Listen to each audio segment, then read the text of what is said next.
everybody, and welcome to the Donut Hole podcast, which, by the way, are the exact words you need to use to find us more easily on YouTube. YouTube has a lot of donut hole stuff for some strange reason.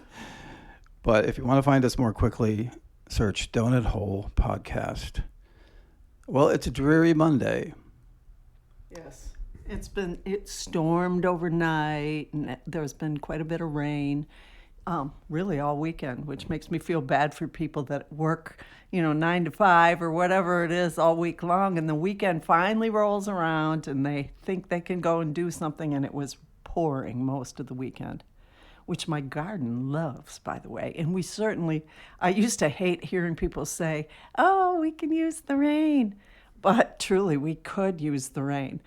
And I meant to tell you, the other night we had turnips and we had carrots and stuff, and I saved the top part and I stuck them out in the garden because certainly with carrot tops, I love the taste of them. They taste so good in sandwiches and stuff.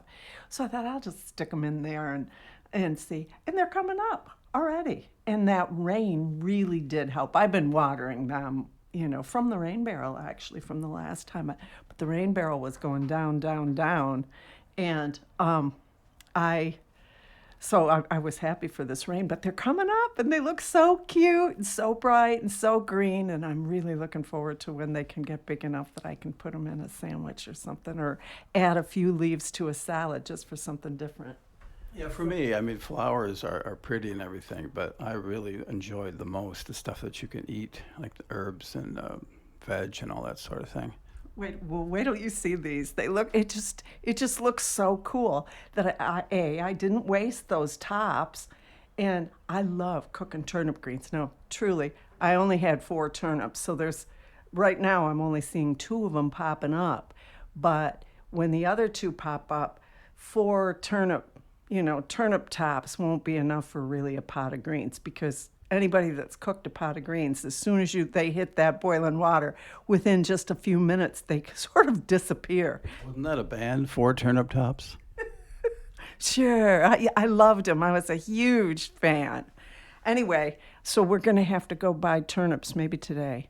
And so I can put in some more turnip tops. So we'll eat a lot of turnips in the near term so that we can have a consistent supply of turnip greens. Because every once in a while, I don't know about you, but I just get really hungry for a nice pot of greens with. Oh, yeah, all the time. Well, we didn't order anything from the amazing company today, so maybe it's, like I said, I've said this before, maybe it's just you and I, but maybe it really is, because it's kind of a dreary-looking day anyway. Yeah. Well, time will tell. It's getting about that time. Of course, we're on the outer edge because you and I are not all right after the time change. Everything is like sort of in a time warp. I am not myself. It usually takes me a week or so. And what I do is I let myself, and I'm in a great category because I don't have anything that I absolutely have to do most mornings. But so I let myself sleep to the same amount of time that I normally sleep. And then I start backing it off by 15 minutes a day. Because 15 minutes I can absorb here and there, but a full hour of, just wrong timing, it doesn't work well for me. Because I wake up when the light comes, and all of that. So anyway. I don't have as much problem with the spring forward thing. It's the other thing that really bothers me. You're really lucky. I love there's an old Native American saying that only the white man would believe that you can cut the bottom of a blanket off and attach it to the top of a blanket and have a longer blanket. It's inspired, I think. Yeah, so true. So true. When you think about that, I love picturesque old sayings. I think there's so much wisdom to be gleaned from all of that. And I used to with my grandparents and that, they would, every now and then, their conversation would be sprinkled with these adages. And as a child, I just found that fascinating because it felt to me like this was a bit of treasure that was being handed down from ancient times to the present. And so every now and then, I'll look through a book of proverbs or adages or books of old superstition. those are great because there's things and mechanisms that we play with today that we just adhere to. You don't think about it, you know? I mean, everybody kind of can figure out that the old adages of not walking under a ladder, that it's bad luck. Well, yeah, it's probably going to be bad luck in the real short term because you're either going to bump your head, you're going to knock someone off the ladder, or in my case, there might be a gallon of paint propped up there on the little tray that if somebody's, cruising underneath it, highly likely that's going to fall off. So yeah, but it's not going to be lucky for you if you do that. So that one makes great sense. But I was With your adage of the Indian blanket, it did benefit us though over the weekend because we had an extra long Saturday Night Live. It ended at 2 a.m. instead of 1. Did it? Did it really? The time change. Oh. No, it didn't. Don't do that. Don't do that. We did watch it. Lady Gaga hosted. Oh, it was great. It was great. It was really great. Very fun, very timely. And I liked that they passed out jibes in all directions, rather than just one. It makes it a much more complete feel to it, and I truly enjoyed it. And she's just a consummate. She's amazing. There's no question about it. Well, we thought maybe we introduced last week Freaky Friday, so we thought maybe we'll have another theme day, sort of. Edgy Monday. Maybe start talking about some of those topics that are a little bit controversial or tend to get people heated up a little bit when they talk about them. So we'll see how it goes. Oh, no. Hi, Des. How are you? What's wrong? Oh, sorry. What's wrong? Squirrel bit me. Ow. You liar. Oh, ow. Why did you have your finger in a squirrel's mouth? Ah. Come on in. You want a cup of coffee? It'll help you. Ow. I'll get the hand sanitizer. Ow. Make sure he's all right. You're kidding me. I can't believe that. What's a squirrel doing in my patio? Come on in. Oh, hey. Ow, sorry. Do you have a package for us? No. Ow. Jeez. Let me get you some Ah. sanitizer. Sorry about that. Oh, I always come by when you're recording. I wonder about that coincidence. No, your neighbor ordered a couple things, so I was just popping in to say. I think this neighborhood is single-handedly keeping companies in business. Well, There you go. well, you heard what's happening on Wednesday, right? No. About some other. Never mind. Oh, you mean the boycott? the boycott It's of a boycott of We won't very mention the rich companies. very rich companies? Yeah, we won't mention I think it's more than one company. If I, Is yeah, it I just think that? Yeah. So anyway, sorry. It's Oh, thank you. super- Ow. Super companies. Keep your finger out of squirrels' mouths. have thought I Keep was your a- finger out of all wild I think animals' they thought I mouths. was a nut. I wonder how they got that They idea. were right about that one. What are you guys talking about? Well, we just said that we are going to try Edgy Monday. But we introduced Freaky Friday, so this would be the subjects that are sometimes get people heated when they discuss Yeah, you them. might as well, if you're going to have a bad day on Monday anyway, back to work, get back to the grind, you might as well have that kind of. Everybody's kind of in a Edge. grumpy edge, to get up, especially on a dreary Monday like this one. You know, if you Yeah. try really hard, you can make any topic edgy and heated. If you try really hard, you could Yeah, do it. I don't think you have to try that hard anymore. Without using bad Everybody's language? I don't know. Everybody wants to fight. Everybody has. That's not true. I can't believe you said that. That's You're never unbelievable. Hey, maybe you should never speak to me again. You know what? Yeah. Well, you're Irish, so Hey, Mister. I'm getting edgy already. Yeah, no green beard for you. I used to say no Irish. What's an edgy topic you guys are going to do? Wait, let's just backtrack a little bit. What happens if people do boycott these super companies? What happens? It's a one-day thing. You don't order anything. You don't shop. Do those companies really feel it? No. They raise an eyebrow, probably go, oh well. Yeah. But The next day they'll be back to ordering. I'll tell you what. And that's a fair point too. There was some local news story about some people protesting It's a local news story, and they were in a nearby town, and it was like less than 100 people showed up to protest whatever the thing was. And on the surface, you're just like, well, that's nothing really. 100 people, nobody cared. But then I realized it made the news. Yeah. So it's like, that's the thing. Is like the boycott might not affect them, their overall financial outlook and everything, right? But it's getting attention, and that's the point of it, is getting attention. Again, it's the whole concept of media, of promotions, and how many black eyes can you get as a company before people begin to think, oh, I'm going to spread my money out. Did you say black eyes? Really, I thought I heard the same thing. So no, we don't want to be that edgy. Not that edgy. Black eyes, right? That's what you said. How many black eyes can a company get? Guys are incorrigible. You know what I meant. Don't play dumb. No, it really did. We're clarifying Well, I've got 2 fists. You guys, betwixt you, have 4 eyes, and I'm thinking seriously No Irish. about showing you what a black eye is. So there we go. Happy Monday, everyone. Violent Mondays. Well, edgy can lead to violence. That's true. Anyway, so How many black eyes can a company get before what were you saying? before people begin to think that they should spread their money out. You might want to say bruised eyes from now on. Well, I remember growing up, a black eye was a thing you got when somebody poked a fist in your socket. Black eye.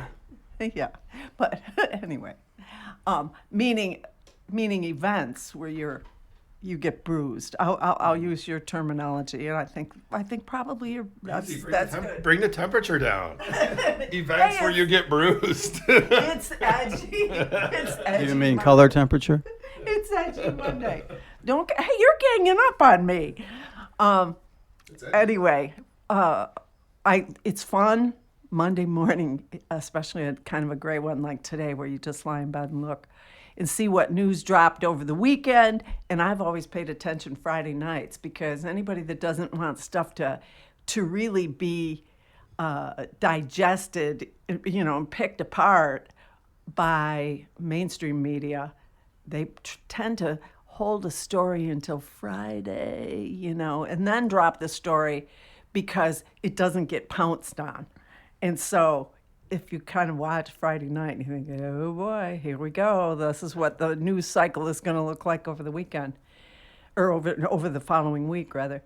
I saw a story this morning that we're still beaten up on Europe. We're still doing it. Apparently Musk called Elon Musk. Mr. Musk. I'll call him Mr. Musk. There's some confusion which Musk you're talking about. Mr. Musk. There was some altercation with an official from Poland, and Mr. Musk called him a small man because he was upset that Mr. Did they Musk shower together or something? Mr. Musk was Not that kind of edgy, please. was talking. I'll tone it down. Thanks, Des. Bring it back. That. So your hero, Elon Musk, continue. All right, thank you. Poland was concerned because Musk had talked about maybe turning off Starlink, which Ukraine depends upon for its coordination of battle movements. And so he was saying, no, we're paying for access to Starlink. We're paying you for that. And this affects us, And so anyway, there was a lot of rather testy back and forth. Rubio was present, and he thinks, again, they're thinking that our country, the U.S., needs to be thanked more. Thanked. We need more gratitude from Europe. We need more acknowledgement of the wonderful things that we're doing. And I'm thinking, did you call your mom? Call your mom. Thank your mom, Mr. Rubio. Thank all of you. Mr. Musk, you call your mom. Everybody call up the people that you depend on, and really, really humble yourself enough and say thank you. If you do it in your personal life regularly and sincerely, and without feeling coerced or having some mouth like mine reminding you to do it. If you just do it as a person, then you have a right to say, oh, you're not thanking us enough. How much do we thank the French for making it possible for us to have a country at all in the first place? Yeah, but we saved them in World War II. Don't forget that. That was the complete payback. So we're done, all bets are off. No, you know what? Also the Statue of Liberty. Yeah. You know, But that is a good point, though. A little tangent about that, though, about how the French get kind of crapped on a lot. And it's just like, well, we owe our country to them. They helped us against the British and stuff. And that's why the original pimp cane master, Benjamin Franklin, he went over there and negotiated for help, right? Oh, we stayed there a long And time. Thomas Jefferson. Thomas Jefferson. And they stayed there a long time. We have Cowards. the sense. They We were have the cowards. sense that they just nipped on over there. And with the Like modern that. sensibility, where you get on a jet and you're over there in a few hours. Yeah. Oh, yeah. That's not. You would sail there. Think about it. You would sail there. 5 hours to fly over here. I know. I know. When we complain about a crowded plane, we're thinking, oh, it's 5 hours, 6 hours. Oh my God. Yeah, I know. And then you think about them sailing over all the there, rats. and you wouldn't be able to. You wouldn't be able to just say, "Okay, I'm going over there. We're going to have some conversations. I'll head back in 2 weeks." No, you would have to stay there for months, if not years, before the conditions were right for you to be able to sail back. And I mean that in every sense, you know. Also back in the era when the presidents had to be fluent in French Yes. Yeah. And now, and intelligent. that's not implying anything. Was that when America was great? Was that the Make America Great Again? That's when it was great, when we had that kind of thing. Well, my question, I guess, is, what makes a great leader? What makes a great leader? If you had to think about it, what kind of person do you prefer to follow? Crickets? Yeah. Well, you know what's interesting is that it seems, I don't know when this happened, but it seems like now we just define a great leader. We like dig up their sex life or whatever. It seems like we don't. Or in Halloween costumes they once wore when they were 14. Yeah. You know. And to kind of your point about the thanking stuff, and it's like maybe there is some maybe they do have a point about certain countries not kind of being grateful for things or whatever, but even if that's true in some cases, like, oh, this country should appreciate what we've done for them, they don't seem very appreciative and whatever. But if you knew somebody who went out and publicly said, "Oh, this person doesn't appreciate me. That person isn't thankful or whatever." If somebody did that to you, you'd be in a corner where you couldn't thank them if you wanted to, because they've humiliated you. So it's like, it's not a smart diplomatic game, to humiliate somebody, and then you put them in a corner where it's like, we should do this behind closed doors and stuff. So you're putting yourself, you're creating a problem that maybe doesn't really exist to begin with. Yeah, that's a good point. Who is the bigger person? The person that can back down off a standoff like that, where somebody's got to bow their head a little bit and move this thing off the block of confrontation.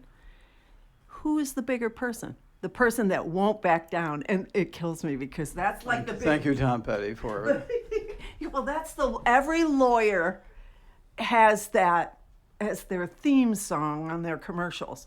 I won't back down. I think, well, yeah, but all negotiations require some level of compromise. Every marriage requires compromise. Every friendship. How do you negotiate when everybody says that? you can't. We won't back. None of us will back down. Okay. Well. Here we are. Nothing gets done. Is that the problem we have in Guess we better make Congress? more bullets. Yeah. Is that really?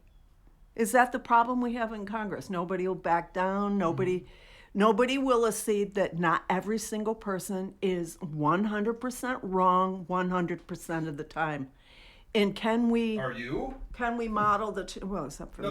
I don't mean Of you. course, except for I don't me. mean you like personally. I do mean that personally, but I mean it for everyone personally. Is any one person 100% right or 100% wrong 100% of the time? No, see, that's the thing.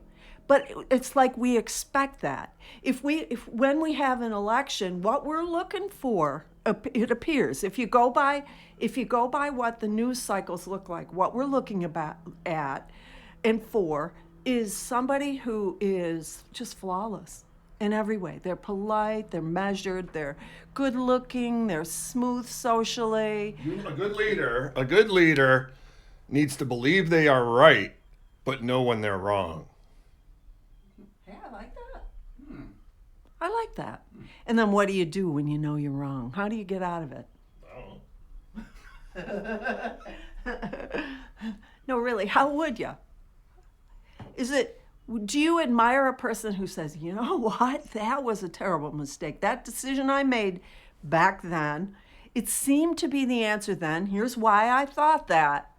But now, in the event of progress, in the event of change, in the event of all of these other things, or in the face of all of these changes that have been made ancillary to that decision I made, this is what I think now. Do you agree? What do you think? Let me hear your thoughts. Is there magic in that? I think so, if you take it, seriously. Do people trust that this person is sincere in that, or do they automatically think it's some kind of a trick? Because I kind of do. Probably the latter. We are so jaded. And it would suggest to me that we really are screwed if we can't say, okay, let's cool off. Let's look at where we're at, what's been going on. Let's all, it's kind of in Musk's ballpark. Let's think of 5 things that we've done recently. Let's analyze what was the proposed effect of that, what is the actual effect of that, and what can we do to make it better. I mean, that's not a terrible thing to do. Is like, name 5 things you've done this week. That's something maybe I should do in my own life or every day. Like, what did I do today? Kind of take stock of what you did today, but and there is government waste, I imagine, and there's like disarray and disorder and corruption. But Wow,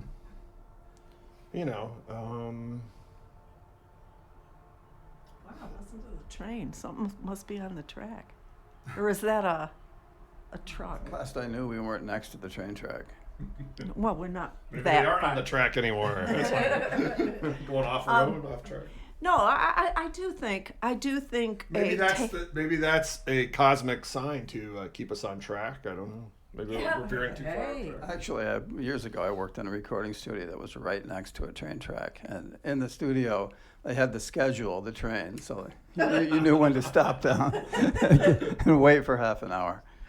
Hey, that's cheap digs. That means that it was probably a startup and they were working with the resource that they had, and I salute that. Yeah, not necessarily. I mean, being next to a train track is not the first thing you look for, but the studio itself was really nice and big names in there and everything. Well, that is cool. That is cool. That's part of why I think this podcast is satisfying for us on this end, because if you come from a broadcast background, it is in you. You are not going to get away from that ever. Is that not true? That's true. It's I started way back before the internet even with the idea of radio broadcast and all that. It would set up a little thing for me to just, go on and on about whatever, knowing that no one could. First of all, like I said, no internet, right? But there's no possibility that anybody could hear what I was doing, but it still took, give me some pleasure to do. Which reminds me of something. You told me a while ago now about one of the bosses, one of the program managers that you had in those days of radio back in the 70s when everything was really, really cooking and fun and it just. I was really lucky to get that job at 10 years old. He was a babe. He was a babe in arms. He was barely toddling. And now here's the news. I'm not old. Oh yeah. Well, let's put it this way: you're still rocking. So what more do you want? You know. So that guy that you told me about, the program manager that was so good. What were the ways that he was a good leader, as far as you're concerned? Just that it was a team, you know. It made everybody felt like it was a real cohesive team, and built up a lot of excitement about the brand, and you know, keeping the image, and also reaching out to the market, going out there. We had a volleyball team, for instance, in the winter, and we would, you know, challenge, in quotes, high school kids, you know, to volleyball games, and there was a softball team in the summer. I mean, you don't see that kind of thing in broadcast anymore, but we need to get back to that, frankly. I think that is the secret for broadcast. I mean, the alarm has gone up that the local TV stations are really struggling, that ad revenues are down, except for the won't back down lawyers and pharmaceuticals. I bet they won't back down. That's right. They don't have to back down. Everybody else has to. Do you want a lawyer who will back down? You know, okay, well, we give up. That guy that you told me about, the thing that I remember about what you told me was about the wind chimes. Oh, yeah. What is that? Oh, you gave away the secret. I was going to start having wind chimes for this show. Well, we'll still do it. Nobody will pay attention. Were the wind chimes some kind of signal or something? Yes. Yeah, every time that you turn the mic on, it would key. Back then, it was a cart machine. It didn't have digital audio. And it's faintly in the background, you'd hear these really soothing wind Glassy chimes. ones? Yep, it's sort of, you know, really tinkling and all that. And his idea for that was that anytime somebody tuned across the dial, right, and they hear somebody speaking with the wind chimes in the background, they knew exactly what station they were listening to. Interesting. Yeah. But on a subliminal level. Mm-hmm.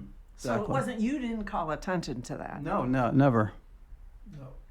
Oh, I might have been a wise ass once in a while and said, "Why is it always the same amount of wind here?" Oh my God. Remember how we were talking about dreams? You just mentioned subliminal. Yeah. Can I tell you quickly about a dream I had? Since? Yeah. I had it last And night. Did you write it down? No, I'm recording it on a podcast. Instead. Yeah. Quick, before he forgets. I'm going to run to the store. Not this one, I mean. Buy you a pen. Your neighbor's podcast. So this is. By the way, I'm just going to take a second. I want you to stop calling us the donut holes.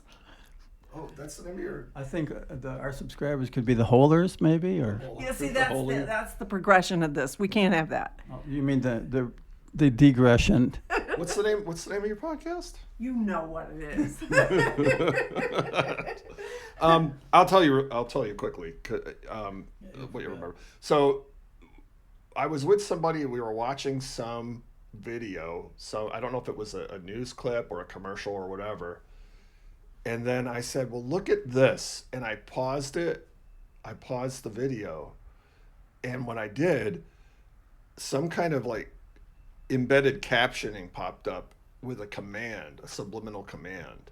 And that person said, "Well, I don't understand wait." And I said, "No, look at this though. This is what it looks like when you play it straight across without pausing it." And it looked like a regular commercial. And I said, "Now watch. This one frame has a secret command of text on the screen." And I can't remember what it said or whatever, but it freaked the person out because it was like that one frame was telling them to feel some way or do something. Did you know that? How did you know in the dream? Were you conscious of how you knew that it was there? Because I process things at a different speed than the normal light travels. Is that good? Yeah, so I can change the speed of how I process things based on, like at night I can tell my brain to turn on like night vision. So so I can see better at night sometimes depending on what So you're a superhero? No, but Have you ever been bitten by a... No, he's been bitten by squirrels. good thing you can't get rabies. A radioactive squirrel. Yeah. But no, you got to train your brain to do stuff. So it's like I can shut off hiccups by I just tell my brain to cut power. That's why I have this feeling of the brain kind of being a part of it is a separate creature from me. So I can talk to the brain and say, dude, shut off all electrical power, all the impulses, shut them off to the hiccups. Along those lines, you said to me one time, I was upset about something, had a really bad day or cycle of days, and you told me to clock out. Is that what you mean by that? Explain. Sure. I guess I'm not a good leader because I don't follow my own advice, but I can give advice, I guess. But I try to. I mean, then I listen too. I mean, that's a good leader. A leader must also listen. Tell me about clock out, But though. clocking out, I had a friend who had a really rough day. She was going through she was just struggling, and she was worried about stuff and everything, and some really hard times. And I remember she was on social media posting about it, and it was really getting to her. And I said, well, were you worrying about it all day? And she goes, yeah, I've been worrying about it all day and everything. And I said, well, okay, you've put in a full day, like any other job you would, so you can clock out for the day. You've done a full shift of worrying, so clock out, and then you can continue worrying in the morning when you clock back in. And she's like, wow, I didn't think of it that way and stuff. So I have to Kind of like the Roadrunner and Wile E. Coyote. yeah, They had a little punch clock on a tree Yeah. or something. yeah. When they're about to have an anvil fall on their head and they punch out, and the anvil just suspends. When they punched out, they were like best friends. It's not always easy to do, but it is like you've said. I think you've said before you started this podcast when I would come by and you were talking about mindfulness and everything. It's not always easy to do, but in helping someone else, you kind of can maybe think, oh, I guess I should follow my own advice to a certain extent. Well, I love the idea of clocking out with your worries. And in a way, I think that's easier to accomplish than the whole mindfulness thing, because we're conditioned to punch in, do your work, no matter how stressful that job is, and then go home at 5 o'clock and try not to, it isn't your main focus when you go home. Or it shouldn't be, because there's this mental separation that happens between you and whatever your employment is. And so if you can categorize pervasive worries, legit ones, categorize it as, okay, I put in enough time on that today. I need to restore me a little bit. And Well, the problem with worry is it's exponentially futile, and it's frustrating because it's your mind attempting to solve a problem, but emotionally it's overwhelming because you can't necessarily always solve something right away. It takes other elements and outside factors to help you put those pieces together.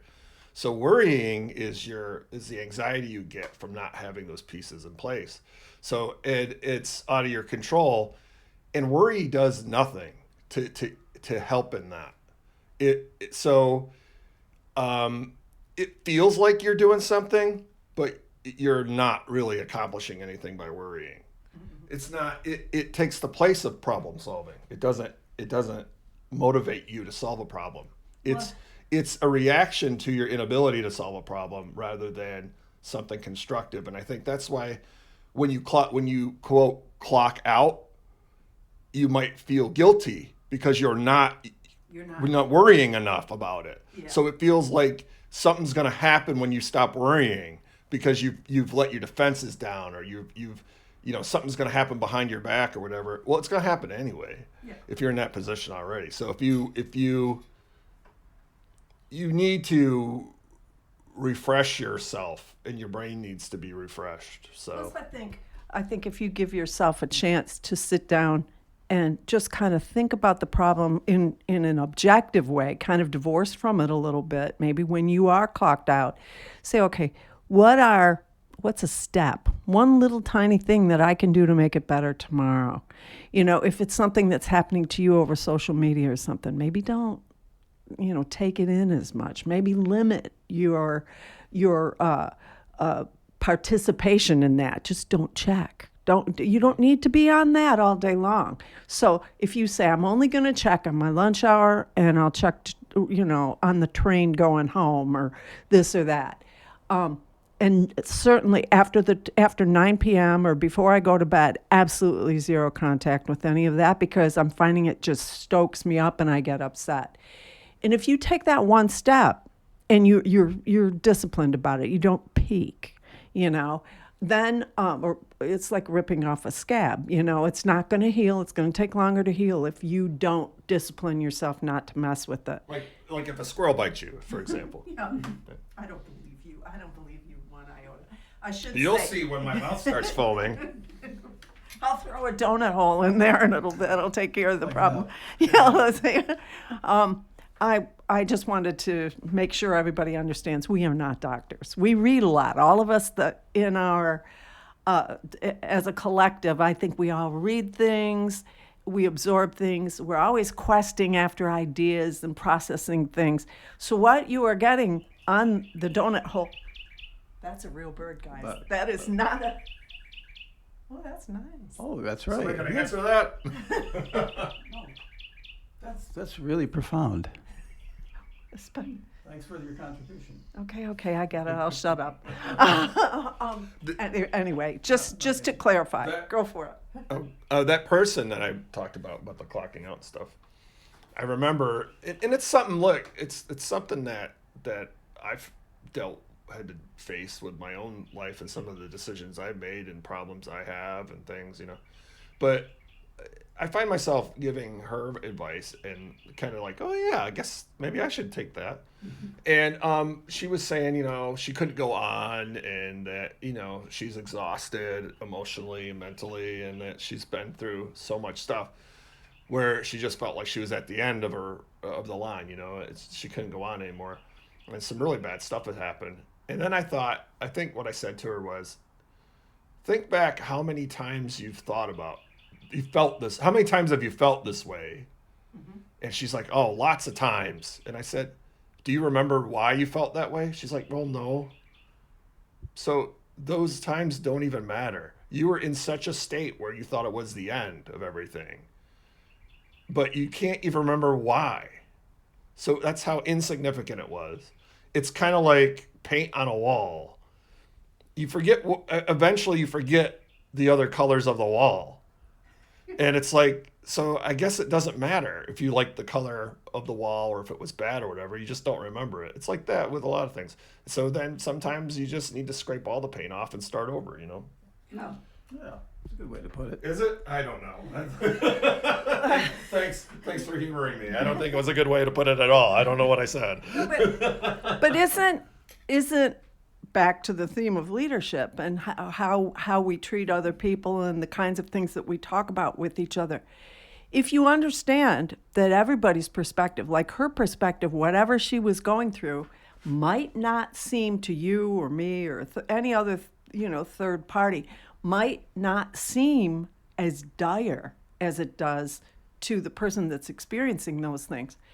But if you have somebody who supports you, who's in your corner, and it isn't that they're trying to diminish the importance of what you're feeling or the events that have led up to your, overpowering response, this negative, horrible thing that you're going through. Nobody really would try to diminish what that is. It's just, unless you're a trained professional and you're offering help, it's just that you want in the immediate term to offer some way to kind of diminish all of that a little bit, to tamp it down so that it isn't as acute, as it isn't as sharp or as big in your friend's focus. That's why a good leader shouldn't be emotional. They should be compassionate. Yes. Mm-hmm. Is it okay? Is there ever a situation where a good leader calls another person a name? Does that make it harder to come back from that?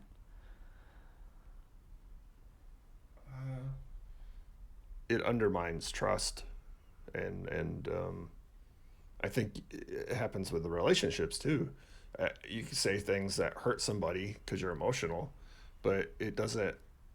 It undermines your compassion. If you're compassionate, if you care about somebody and you lash out at them because you're wounded in some way, you're also wounding them. It just kind of becomes a deadly, vicious circle, you know. But you have to be a good leader, a disciplined person needs to. It's kind of like the Mr. Spock thing from Star Trek. Like he was emotional. He had emotions. All the Vulcans did have emotions. So it's not like they were emotionless, but they were able to control their emotions and focus on things. But they were also compassionate. Mr. Spock was not a he was a compassionate character. He was not cold. Also, I think he was a very good antithesis to Bones and some of the more emotive characters. Well, yeah, that's why people don't understand that those three characters, Captain Kirk, Mr. Spock, and Dr. McCoy, it's hard to recreate that even though they've tried a bunch of different times. Those three characters. You had Bones, who was like emotional and Combative, argumentative. but he was passionate. Spock was not. Spock was of course logical, and Kirk, his leadership was being able to take those two elements and combine them in some focused plan or idea for action. One element wasn't enough. Right. Just pure logic or pure emotion, those weren't enough. But a proper leader like Captain Kirk could take those two extremes and figure out a proper course of leadership to solve a problem. It's The balance. It's the concept of three, isn't it? That in a way, Just like our three-party system. You're right. Maybe someday. The highly emotional is canceled out by the highly restrained, so they sort of make each other inert. But it's in that third player, that third viewpoint, that the magic happens. You know, that it becomes truly functional, because all of that can be channeled, and there's a distillation of the good parts of both and a minimization of the extremes, you know, the dangerous aspects of things. You said it the other day, the yin and the yang. What happens in a person's mind, Dave, when it comes to like the question of being non-combative versus just uncaring or indifference? What's the difference, would you say, between just not engaging? I'm not sure exactly what you're asking, but excuse me. I'm sick of it. I don't want to talk about it anymore. What do you mean? I mean, how does a person conduct themselves in a way that's non-combative, you know, that doesn't engage, as opposed to just pretending stuff isn't happening? I mean, how would you advise that? You always have to try and quell that impulse. So if somebody says something that you feel on the inside of you is starting to well up, and you might like regurgitate something without thought, you know, that's the first step, of course. Just Put a lock on your mouth? swallow it back down inside and wait a little bit before you respond, so that, you know, you don't escalate anything or say something that you would regret later. Is that? If that's what you're asking, I'm not sure. Yeah, I am.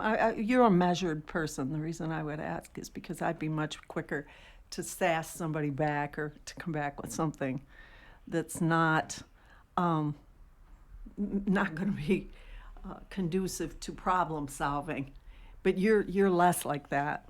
You know, you're much more measured. I'm less like that on the outside, but a lot of times quiet people are quote unquote measured people, like you said, are dealing with it on the inside.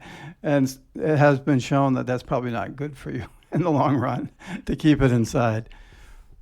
No, so it's not good for everybody else if you don't keep it inside. But if you do keep it inside, it's like a blast zone. It's bad for you. Yeah, but you also, I've been guilty of this, where you have to, you can't, you have to keep some stuff inside.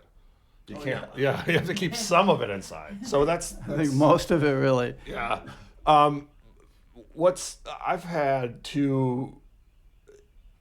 a lot of problems I've had have been like emotional reactions to things, and it's like it affects.